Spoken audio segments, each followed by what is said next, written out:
Aujourd'hui, on va entamer notre deuxième cours concernant si vous voulez, le cours de la traumatologie dentomaxillofaciale et plus particulièrement la traumatologie maxillofaciale.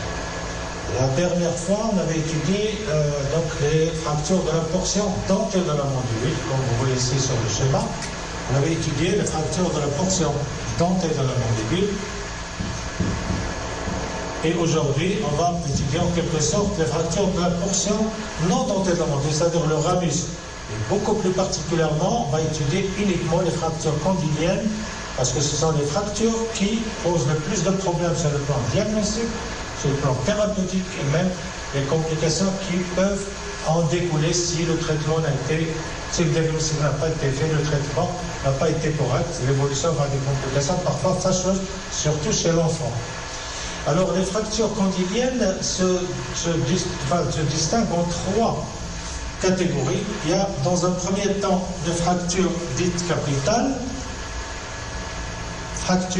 capitales. Deuxièmement, comme vous le voyez donc, sur le plan du cours, on va faire un petit rappel anatomique concernant les généralités. Un rappel anatomique, l'étude clinique, l'interrogatoire, l'examen clinique, exo-endobuccal, l'examen radiologique, quelques formes cliniques, et puis le traitement, but, moyen et indication, et on va terminer avec les complications immédiates et tardives. Donc, on va essayer d'entamer ce chapitre si on arrive à le terminer aujourd'hui, sinon on le terminera la semaine prochaine. Alors, les généralités, question d'anatomie, donc comme je vous l'ai dit tout à l'heure, il y a trois types de fractures. Il y a ce qu'on appelle les fractures capitales,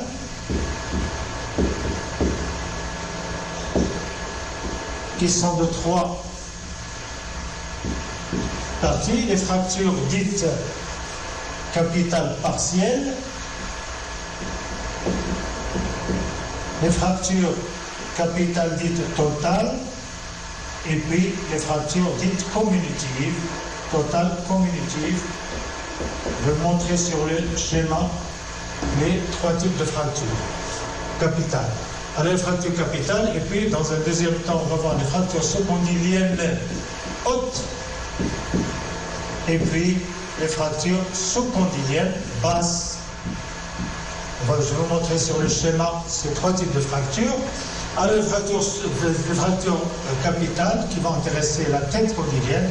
Premier type de fracture, ce qu'on appelle des fractures capitales mais partielles, ils sont dues à un arrachement d'une partie de la tête condylienne due à l'insertion des fibres musculaires du muscle ptéridien latéral qui va donc arracher cette partie, et donc ce sont ce qu'on appelle les fractures capitales partielles.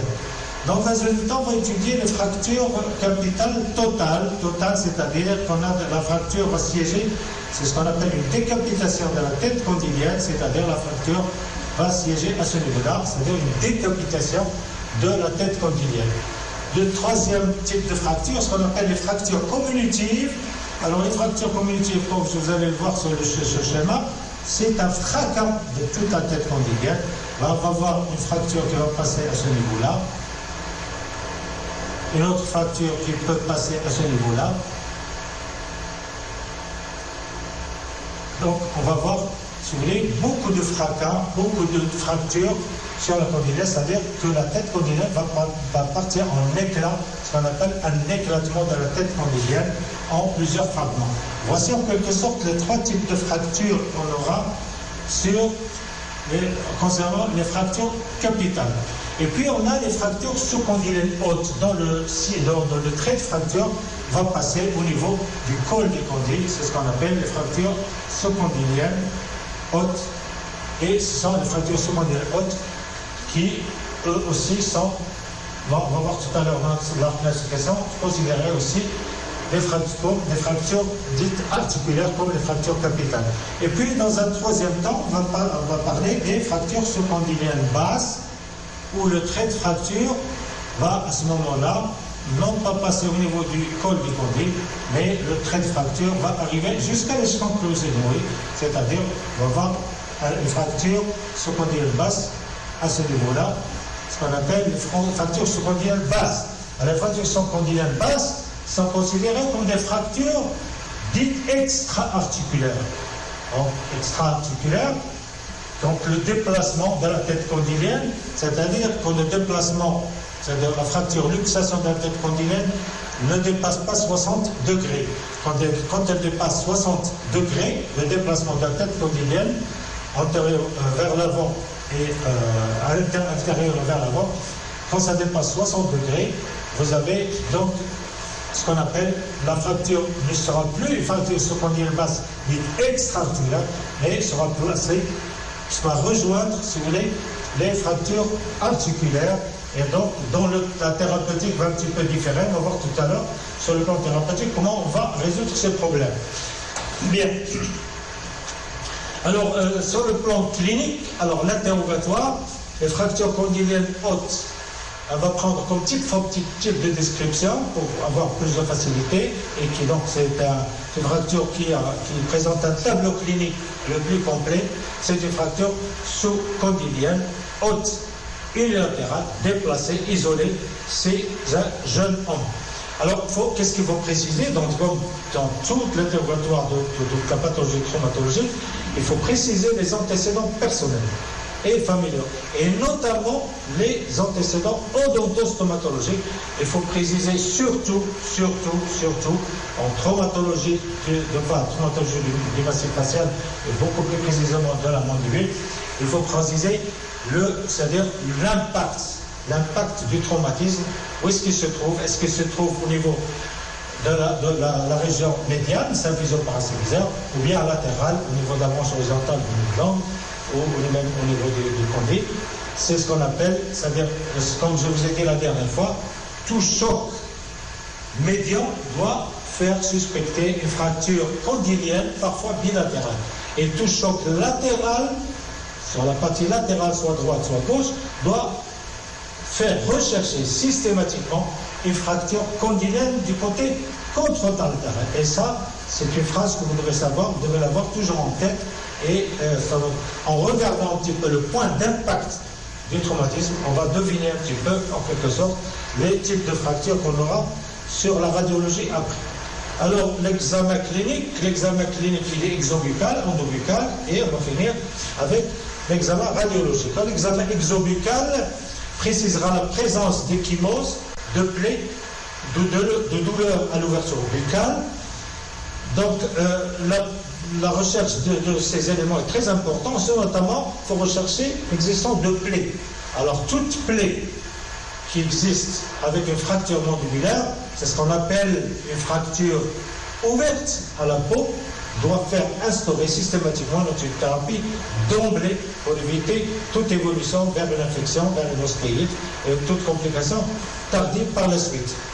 Comme on peut l'avoir, donc, soit une plaie cutanée même ou plaie muqueuse, on va voir tout à l'heure au niveau de l'examen endobuccal, toute plaie cutanée ou muqueuse doit faire instaurer systématiquement une antibiothérapie systématique. Les signes les plus importants dans ce cas de fracture condylienne, c'est l'absence de mobilité condylienne quand on met notre index dans le conductif externe et le pouce dans la région prétragène et on demande au patient d'ouvrir et de fermer la bouche. Eh bien, il va y avoir une absence de mobilité de cette condylienne au niveau du condyle qui est fracturé. C'est un signe très important au niveau de l'examen exobuccal. Alors l'examen endobuccal, lui, il va s'intéresser à certains signes qui sont presque pathognomoniques des fractures condyliennes, 4 signes cliniques: anomalie de chemin de fermeture avec contact prématuré du côté fracturé, limitation douloureuse de l'ouverture buccale, latérodéviation du point interincisif médian, inférieur médian, du côté fracturé. On dit que le point interincisif médian inférieur regarde la fracture, c'est-à-dire qu'il va vers le trait de fracture. Puis il y aura une altération du mouvement de déduction, c'est-à-dire le mouvement de latéralité va être gêné et va être très très douloureux. Alors il faut préciser, comme complément d'examen, l'examen endobuccal avec un examen des dents, à la recherche des dents traumatisées, parce qu'ils vont si vous voulez, vont être importants à savoir, parce qu'on va traiter tout le plan sur le plan thérapeutique, sur le plan quand on veut faire un blocage maxillomandibulaire ou quand on veut faire un traitement chirurgical, il faut faire un inventaire de traumatisme de toutes les dents, qui soient luxées, fracturées ou autres. Donc, il faut faire un bilan global au niveau de l'examen endobuccal. L'examen radiologique, cet examen est décisif et il doit être comparatif. Quand on compare la droite avec la gauche, on commence par une radio panoramique qu'on a juste à côté, c'est-à-dire la radio panoramique et une face basse, qui vont permettre de montrer le trait de fracture de l'arc mandibulaire, donc de l'arc mandibulaire. L'incidence des ATM de profil, des articulations temporomandibulaires de profil, va permettre de montrer le déplacement dans le sens antéro-postérieur de ces fractures. Enfin, la TDM, avant de passer à la TDM, l'incidence transorbitaire, c'est transorbitaire de Zimmer, qui va montrer, donc c'est des rayons qui vont, donc on va faire des clichés à travers le cadre orbitaire, on va aller pour visualiser un petit peu les condyles, et ça va montrer un petit peu le déplacement dans le sens transversal qui permet de préciser de face les déplacements transversaux des condyles mandibulaires. Et enfin, la TDM, la tomodensitométrie, est indiquée dans les fractures très déplacées avec luxation postérieure du condyle mandibulaire. Vous savez que dans les rapports postérieurs de l'articulation temporomandibulaire, le premier os qui se trouve juste derrière le condyle mandibulaire, c'est l'os tympanal du conduit auditif externe. Et s'il y a donc un déplacement vers l'arrière, ça va entraîner une fracture de l'os tympanal qui va saigner et qui va se traduire sur le plan clinique par une autoragie, c'est-à-dire le sang va couler au niveau de l'oreille. Ça témoigne d'un déplacement postérieur. Et puis, dans les déplacements, dans les fractures, dans les traumatismes de bas en haut, donc ils vont entraîner en quelque sorte une fracture condylienne, mais que la tête condylienne se déplace vers le haut. Vous savez que le haut, c'est la cavité glénoïde de l'os temporal, et juste au-dessus, il y a, si vous voulez, le cerveau, et le cerveau, vous savez, est entouré de méninges, de pure-mère, pire-mère et d'arachnoïdes. Et bien, quand il y a un déplacement vers le haut, il peut y avoir donc la création d'une brèche méningée, et donc vous allez avoir au niveau de l'oreille pour rechercher l'écoulement de liquide céphalorachidien au niveau de l'oreille, ce qu'on appelle une autorée qui témoigne de l'existence d'une brèche méningée. À ce moment-là, donc le traitement va être fait en collaboration avec le neurochirurgien pour justement fermer cette brèche méningée, donc avant de traiter la fracture mandibulaire. Quel que soit le trait de fracture, on distingue deux types de fractures. Et ça, si vous voulez, c'est une sorte de classification des fractures pour distinguer les fractures qui sont articulaires et les fractures qui sont extra-articulaires. Alors, les fractures articulaires, je commence par les fractures articulaires, ce sont les fractures dites capitales, que ce soit partielles, totales ou convulsives, et les fractures secondyliennes hautes et les fractures, comme je vous disais tout à l'heure, les fractures secondyliennes basses avec un déplacement supérieur, strictement supérieur à 60 degrés. Ce sont des fractures articulaires. Alors pourquoi cette classification est tellement importante? Parce qu'elle a un impact impératif, un impact très important sur le plan thérapeutique. Pour les fractures articulaires, on n'est pas autorisé à réaliser un blocage maxillomandibulaire de plus de 10 jours, maximum 15 jours. Sinon, l'évolution va se faire en ankylose temporomandibulaire, c'est-à-dire une soudure des deux surfaces articulaires. Et donc, ça pose beaucoup de problèmes chez l'adulte et beaucoup plus grave chez l'enfant. On va en parler tout à l'heure au niveau des complications. Quant aux fractures sous-condyliennes basses, ou fracture secondaire basse dont le déplacement est inférieur à 60 degrés, ce type de fracture, on est autorisé à réaliser un blocage maxillomandibulaire de 45 jours, donc on va être considéré comme une fracture de la portion dentaire-mandibule, c'est-à-dire un blocage maxillomandibulaire d'une durée d'1 mois et demi, c'est-à-dire la durée de consolidation de l'os, et donc sans aucun problème, sans avoir donc la hantise ou le problème que le patient puisse évoluer vers une ankylose temporomandibulaire. Ça, c'est une classification très importante et qui permettra, qui a un impact vraiment direct sur la thérapeutique qui va être instaurée par la suite tout à l'heure. Alors, sur le plan paraclinique, sur le plan, si vous voulez, toujours sur le plan clinique, quelques formes cliniques, donc on va les faire passer en revue très rapidement, les formes anatomiques, les formes selon le terrain, les formes selon le mécanisme et les formes associées. Les formes anatomiques, on en a parlé tout à l'heure, les fractures articulaires, comme on les avait classées tout à l'heure, et les fractures extra-articulaires. Alors, plusieurs classifications ont été données pour ce type de fractures, mais à mon avis, la classification sur le plan pratique, la plus importante, c'est une classification de classe, c'est les fractures en articulaire, en extra-articulaire, parce que le traitement va en suivre et va être vraiment va être dépendant de ces types de fractures. Et donc, plusieurs classifications ont été données, mais la plus utilisée actuellement, c'est cette classification en fracture articulaire et en fracture extra-articulaire. Alors, selon le terrain, très rapidement, chez les jeunes adultes qu'on vient de voir, chez le sexe masculin, elles sont rares chez le sujet âgé, elles sont presque toujours extra-articulaires, c'est le sujet âgé. Chez l'enfant, et là, je précise, j'insiste sur ce type de fracture, chez l'enfant, elles sont peu fréquentes, mais sont très très graves de conséquences. Alors chez l'adulte, il n'y aura que des conséquences fonctionnelles, mais chez l'enfant, il va y avoir des conséquences aussi bien fonctionnelles que morphologiques par la suite. La conséquence, souvent, c'est une décapitation qui peut passer facilement inaperçue en l'absence d'un cliché radiologique de bonne qualité. C'est pour cela que d'emblée, il faut s'habituer à demander des radios panoramiques numérisées pour avoir plus de précision sur les fractures condylaires de bonne qualité. Le risque de complications est double chez l'enfant. Non seulement la soudure des têtes condyliennes, mandibulaires et temporales, donc ils vont entraîner une ankylose temporomandibulaire par soudure des surfaces articulaires, donc une ankylose, une constriction permanente des mâchoires. On va voir dans la pathologie musculaire articulaire très bientôt. Mais aussi chez l'enfant, ça va entraîner des troubles de croissance. Donc altération du cartilage condylaire, vous savez que le cartilage contribue à la croissance osseuse, donc il va se traduire par une hypoplasie de l'hémimondibule si c'est unilatéral, parfois même bilatéral.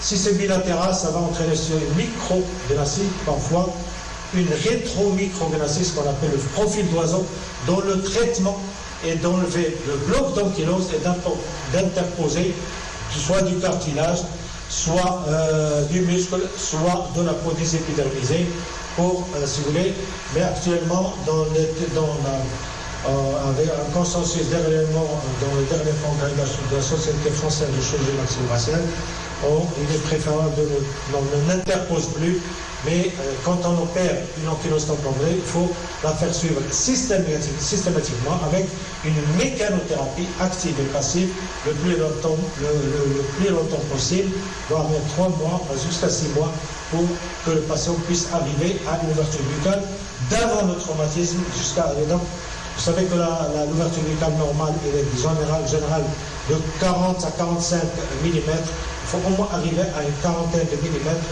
pour que le patient puisse avoir moins de problèmes, aussi bien sur le plan fonctionnel que les travaux phoniques, surtout sur le plan fonctionnel, à savoir, il va se pouvoir donc parler, il va pouvoir donc mastiquer, il va pouvoir déglutir et s'alimenter correctement.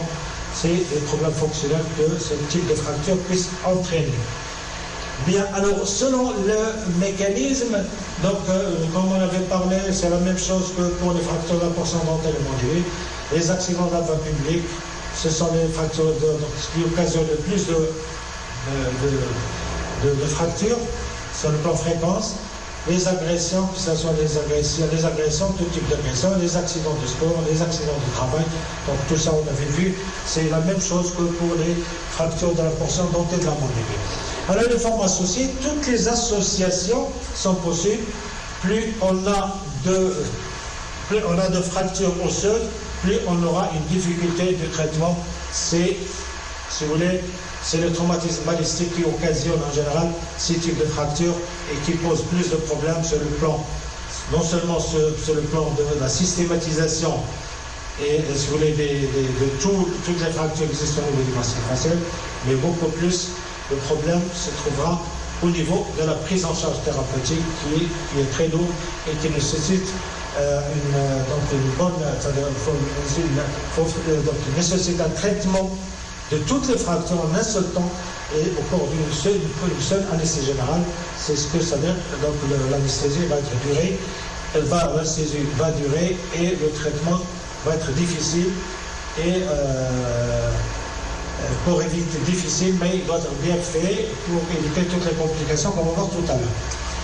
Alors le traitement, le but c'est de préserver la fonction motrice, comme on a dit tout à l'heure, satisfaisante, et d'avoir une occlusion stable et donc de donner au patient la possibilité d'avoir une bonne mastication, une bonne parole, une bonne déglutition et une bonne alimentation. C'est les 4 fonctions qui sont primordiales dans notre vie quotidienne. Alors les moyens sont orthopédiques et les moyens orthopédiques, c'est-à-dire orthopédiques, ce sont les moyens fonctionnels. Les méthodes sanglantes, c'est la chirurgie, et les méthodes non sanglantes, c'est les méthodes orthopédiques. Traitement fonctionnel, c'est la mécanothérapie active et passive. Voilà, c'est très rapidement parce que la mécanothérapie, on avait parlé la dernière fois, active, elle est basée sur les 3 mouvements, propulsion, latéralité, ouverture buccale, 5 à 6 fois par jour, pendant 10 minutes et pendant au moins 6 à 8 semaines, sinon même 3 mois. Passive, c'est-à-dire que le patient n'est pas coopératif, on l'oblige à ouvrir la bouche par un ouvre-bouche. L'ouvre-bouche le plus utilisé sur le marché, c'est l'ouvre-bouche de Benoît. Alors les méthodes, c'est des méthodes sanglantes, c'est-à-dire la chirurgie, ça permet d'aborder le trait de fracture et d'aller donc par l'incision prétragienne, si vous voulez, prétragienne, donc on aborde, si vous voulez, le condyle mandibulaire et l'ostéosynthèse est faite soit par du fil d'acier, soit par une plaque miniaturisée vissée. L'abord chirurgical endobuccal est très difficile. Souvent, l'abord chirurgical est toujours cutané au niveau de la région prétragienne, un abord direct du condyle mandibulaire, réduction, contention et, si vous voulez, ostéosynthèse intrafrontale.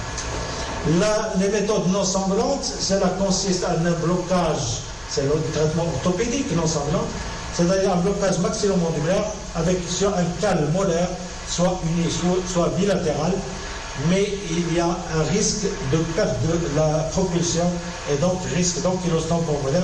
Tout dépend du siège du trait de fracture.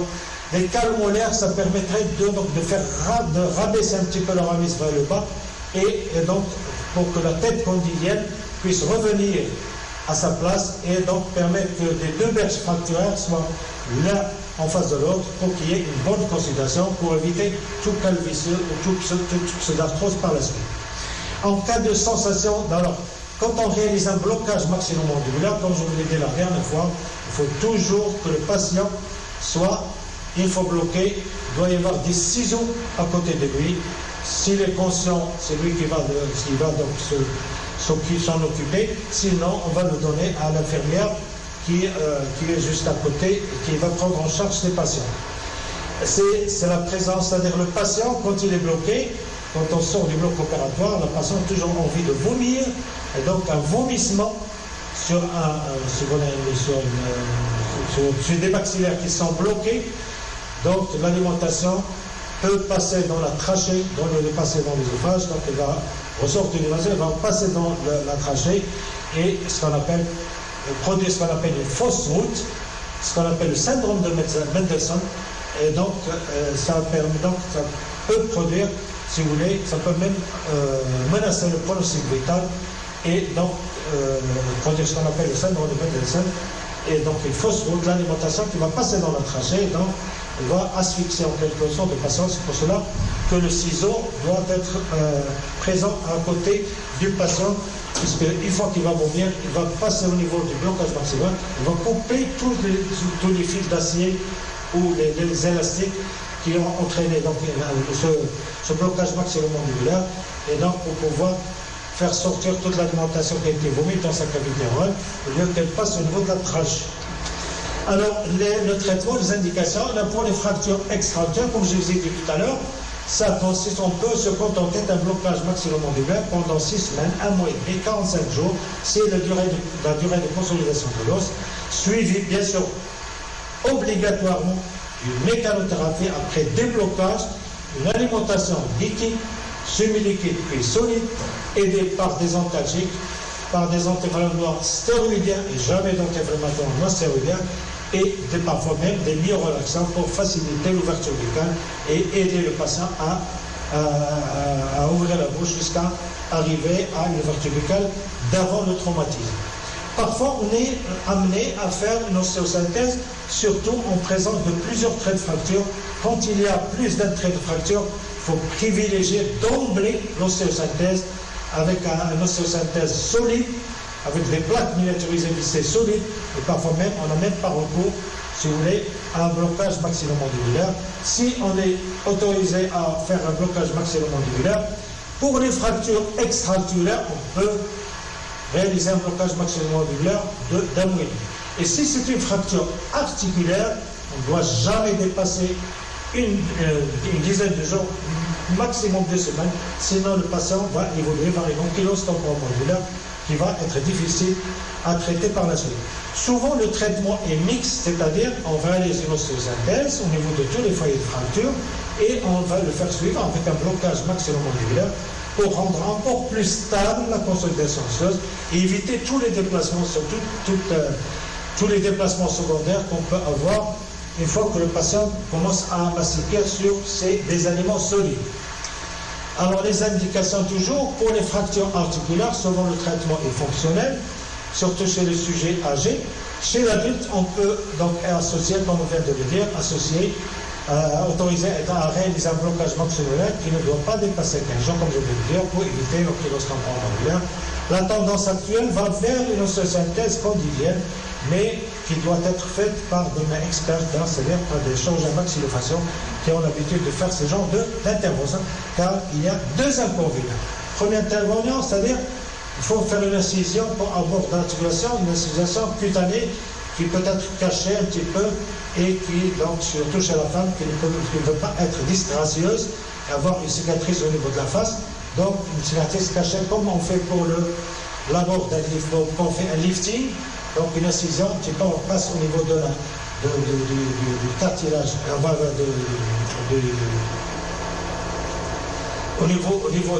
au niveau du tragus, et donc caché en intratragante, en quelque sorte, en forme de tragus, pour que la cicatrice ne soit pas visible après cicatrisation.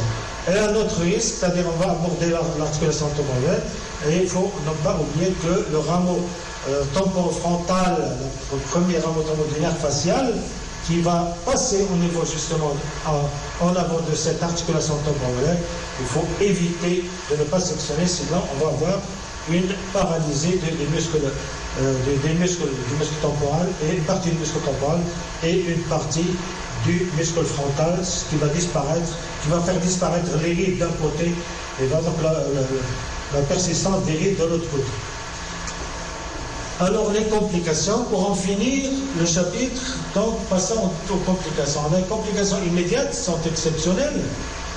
Alors, les fractures, surtout les fractures luxation de la tête condylienne, en arrière, donc il va entraîner une fracture de l'os temporal, comme je l'ai dit tout à l'heure. Une fracture luxation avec, si vous voulez, si la luxation se fait vers le haut, c'est ce qu'on appelle une pénétration intracrânienne du condyle mandibulaire, qui va donc entraîner une déchirure des enveloppes ménagées et qui va se traduire, comme je vous l'ai dit tout à l'heure, par une autorrhée, c'est-à-dire l'écoulement du liquide céphalorachidien au niveau de l'oreille, donc qui témoigne d'une brèche ménagée, une déchirure du ménage qu'il faut réparer en premier avant d'aller réparer la fracture condylienne. Toujours, donc, c'est surtout la complication la plus importante au niveau des fractures condyliennes, c'est-à-dire les complications immédiates. Concernant les complications tardives, donc on va les séparer en 2 complications, les complications légères et les complications sévères. Pour les complications légères, on peut avoir une latérodéviation en ouverture buccale maximale le contact dentaire prématuré par raccourcissement du côté fracturé sous l'action de la traction des muscles élévateurs d'un module, notamment le muscle masséter, le muscle ptérygoïdien médial, des gènes à la mastication, des douleurs au niveau de l'articulation temporomandibulaire. C'est ce qu'on appelle le syndrome de dysfonctionnement de l'appareil mandicateur, le DAM, c'est-à-dire ce qu'on appelait avant le syndrome de dysfonctionnement temporomandibulaire, mais actuellement on l'appelle le DAM, c'est-à-dire le dysfonctionnement de l'appareil mandicateur qui était justement post-traumatique, qui est donc fréquent. Toujours dans les complications tardives, alors, je vous ai dit tout à l'heure, la complication la plus redoutable pour les fractures condyliennes s'ils ne sont pas bien traités, c'est l'évolution vers l'ankylose temporomandibulaire. C'est quoi l'ankylose temporomandibulaire? On va voir donc, quand on verra les constructions permanentes des mâchoires, c'est l'une des principales causes des constructions permanentes des mâchoires, c'est l'ankylose temporomandibulaire, qui est une soudure des deux condyles, mandibulaire et temporale, et dont le traitement n'est autre que chirurgical. Il consiste en une arthrolyse, c'est-à-dire enlever le bloc d'ankylose entre les deux têtes condyliennes, et donc on peut interposer soit un cartilage, soit du muscle, soit de la peau des épidermisés, tout ça pour éviter justement les récidives. La hantise dans la chirurgie des ankyloses temporomandibulaires, c'est les récidives, parce que ça récidive souvent si on ne fait pas, si on n'interpose pas avant, et si on ne fait pas une mécanothérapie active et passive pour avoir une ouverture buccale suffisante, sinon ça va récidiver, donc on est obligé d'aller réopérer une deuxième fois. Donc l'interposition, si vous voulez, du cartilage, on peut amener du cartilage chondrocostal, on peut ramener du cartilage de la concave, c'est-à-dire de la conque au niveau des pavillons d'oreille. On peut amener du cartilage septal au niveau du septum nasal. On peut même amener du muscle. Alors, le muscle le plus utilisé, le muscle qu'on peut amener très facilement, c'est le tiers antérieur du muscle temporal qu'on peut donc désinsérer en haut et donc le ramener au niveau de l'articulation temporale. On peut parfois tout simplement prendre de la peau qu'on va désépidermiser et on va le mettre à la place de la pertussis donc induite par, c'est-à-dire l'ablation chirurgicale du bloc d'ankylose. Une déviation, deuxième complication, une déviation mandibulaire, donc une hypoplasie mandibulaire due à un problème de croissance unilatérale et dont le traitement n'est autre qu'un traitement chirurgical. Cela consiste, c'est un traitement qui est long, itératif, répétitif et qui pose plus de problèmes. Il faut y aller, il faut faire des ostéotomies sagittales de la branche montante pour assurer un avancement du corps de la mandibule vers l'avant. Parfois, on a recours à des greffes osseuses interposées au niveau de la branche horizontale ou au niveau de l'angle mandibulaire. Heureusement, actuellement, depuis l'avènement des distracteurs, on peut mettre des distracteurs au niveau, distracteurs à droite, à gauche, ça dépend si c'est unilatéral ou c'est bilatéral. Et ces distracteurs vont permettre d'un petit peu de faire avancer, en quelque sorte, très progressivement la mandibule vers l'avant, pour justement lutter contre cette micro-rétrogradation due au problème de croissance qui a été induit justement par, si vous voulez, la destruction du cartilage de croissance, du cartilage ou du disque, du cartilage du disque, et donc il joue un rôle très important au niveau de la croissance osseuse. On peut s'aider donc bien sûr avec un traitement orthopédique pour vraiment faire avancer le procès alvéolaire, même pour lutter contre cette rétromicromélacie et donc s'aider de nos amis orthodontistes pour résoudre ce problème. Troisième complication, c'est une complication infectieuse, c'est l'arthrite, voire même l'arthrose. Si l'arthrite n'est pas traitée correctement, ça va mener vers une arthrose et donc vers une ankylose temporomandibulaire d'origine due à une fibrose au niveau de cette articulation qui, à la longue, va donner une constriction permanente des mâchoires et dont le traitement n'est autre que chirurgical.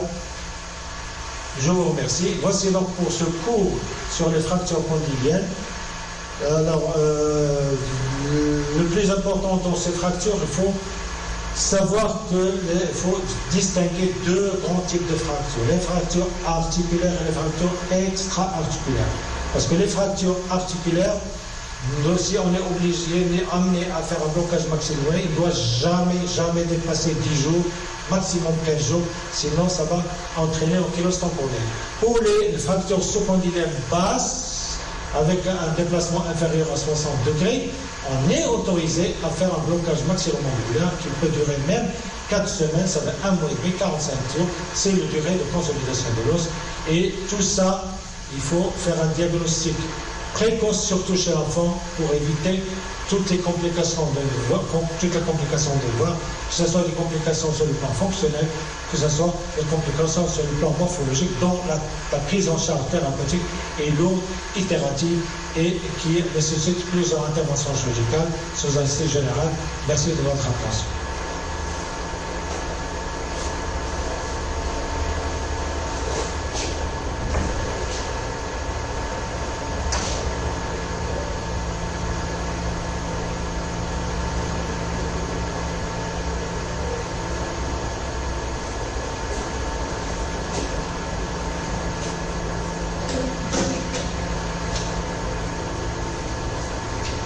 J'espère que le cours soit bien visible sur le plan, donc que ce soit le support électronique. Donc vous aurez le support électronique en PDF.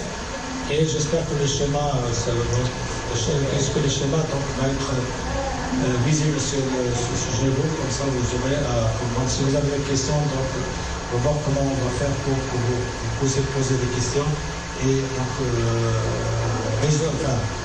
répondre à toutes vos questions que vous pouvez poser au niveau. J'espère que le cours a été clair et que ça semble être montre.